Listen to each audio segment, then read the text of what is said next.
Welcome to Let Me Fix This. Enjoy the video. In this video, I will explain how to make cake mix at home. First, let's gather our dry ingredients.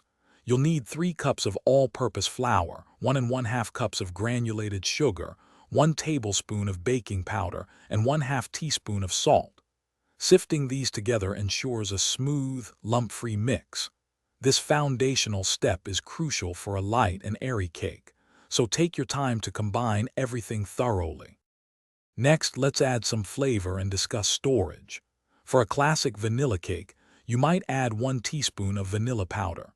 If you prefer chocolate, include 3/4 of a cup of unsweetened cocoa powder. Once mixed, store your homemade cake mix in an airtight container. A large glass jar or a sturdy freezer bag works perfectly, keeping it fresh for up to 3 months. When you're ready to bake, combine your wet ingredients.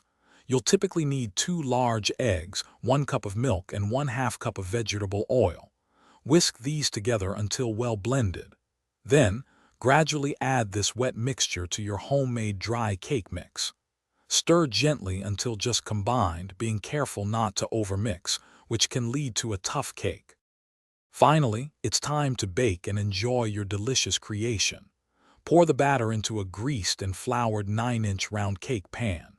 Bake in a preheated oven at 350 degrees Fahrenheit for approximately 30 to 35 minutes, or until a toothpick inserted into the center comes out clean.